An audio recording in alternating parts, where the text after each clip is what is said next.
ikinci.com. Qarilish günümü ertir, bu yerler qarangı, yok tertip. Daşımda kılan arasını tapmadım yakin. Aladan bağırsa işini geldi, bir yerde durun o, aylanya yerti. İçkimi tanamo, daşıma seredi, günemi ölçüyen, aklımda teredi. Elimi alamok, ayların erti. İçkim bilen gurlaşamok, ece etmedi ki bilmem yok. Yine köpçülüğün içinde duyan yakır, iyice karışıp oturma gelirim. İçkim bilen gurlaşamok, ece dağa geçip golyan çek gelir çepe. Alırcağım yok, yıkılsam yere, üstüme kalkıp yanıma gelir. Bular meni bilen olmayacak, erkime menen bir zat gerek. Yaranıp bolun olurken, biz yalılar beri gelişen noktaya. Dinlesen söyleyen edeceğin necip yağdayımda, hiç kim haber tutmadım yağdayımdan.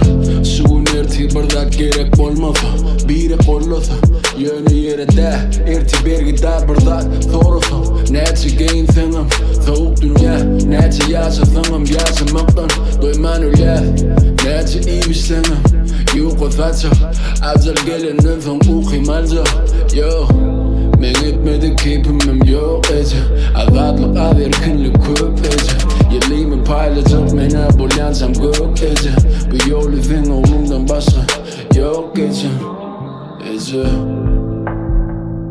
Hiç kim beni söyleyen olmayacak, hiç kim beni gören olmayacak.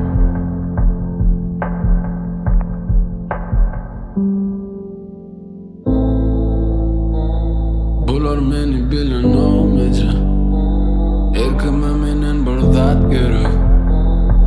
Yaranıp bolun olurken, biz yalılar beri gelişen noktaya.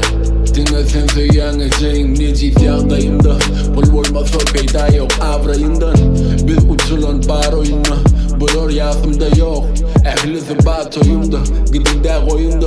Meni günüme, biz yalıklanım yukiden ertire alada. Oğlum gel ya ikiden ertirde umit bah. Tapa outlansa dünküden, çare yok bizde. İstesen durmuşsan öykülü sonun. Etmedik keyfimim yok ece, kelam fağ olsa da bu fikirlerim sol ece. Yeri de bilecek mene bolyanca yol ece. Bu yolu dinle sen elimden tutsam geçer.